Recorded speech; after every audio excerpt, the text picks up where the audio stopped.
I saw Tom talking about it, and he was like trying to compare like this gen to our gen. It's like it's so hard. Well, you're always going to look at the next gen. You're going to look at the gen before the current gen, and you're going to be like, oh, they're ass. That's just how it is in everything. And Will said it the best.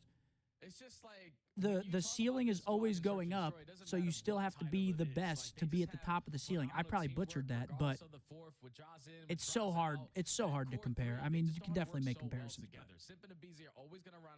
But like whenever this current gen all retires and they're all uncles, then the next gen's going to come in and they're going to be like, holy shit, those guys are insane. The new gen kind of disrespects the old gen by saying like, it's so much harder to be a pro now.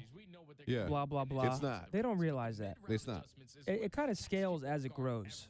I would say now people have more things at their disposal. Nowadays, you have coaches, analysts. You know what I love? More VOD work. Back then, it was like raw. I love the most is when everybody says like, "Well, no, look, you gotta be more personable. You gotta create content around yourself. You gotta be in front of the camera. You gotta you gotta put personalities to these." Yeah, been saying. You know what? There's no school like the old school, and I'm the fucking headmaster. The reason I think that's a big thing right now is I just don't think these players are friends like we used to be. Like the players What and do you teams, mean?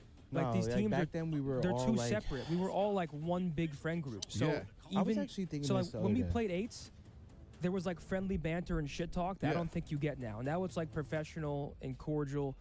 And like every single night you could tune into anybody's stream, and even if Saints didn't stream, you heard Saints every night. You heard Slacked every night. That's a good point. So you got to know players, not even through their own personal channels, but because we were always together, you resonated personally with these players more. See, nowadays you don't know these guys. More people are searching for it now instead of just letting it happen. Back then it just happened. You know what I'm saying? I do find it weird. What? What's going on here? There's